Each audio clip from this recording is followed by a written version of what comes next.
দিনে দিনে ইসরায়েলিদের প্রতি ক্ষোভ বাড়ছে মুসলমানদের।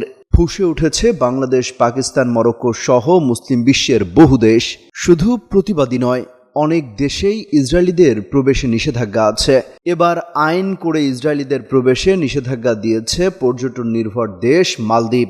ফিলিস্তিনিদের প্রতি দৃঢ় সংকল্পের অংশ হিসেবে এমন উদ্যোগ নিয়েছে দেশটি।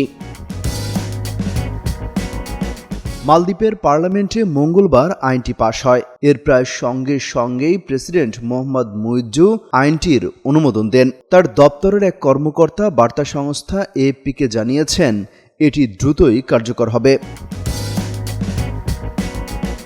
মোহাম্মদ মুইজ্জু বিবৃতিতে বলেছেন, নতুন আইনটির অনুমোদন ফিলিস্তিনিদের বিরুদ্ধে ইসরায়েলের অব্যাহত নৃশংসতা এবং গণহত্যার বিরুদ্ধে সরকারের দৃঢ় অবস্থানকে প্রতিফলন করে। তিনি আরও বলেছেন, ফিলিস্তিনিদের লড়াইয়ের প্রতি মালদ্বীপ তার দৃঢ় সমর্থন পুনর্ব্যক্ত করছে। ইসরায়েলিদের মালদ্বীপে প্রবেশে নিষেধাজ্ঞা দেওয়া হবে বলে গত বছরের জুনে জানিয়েছিলেন মালদ্বীপের প্রেসিডেন্ট।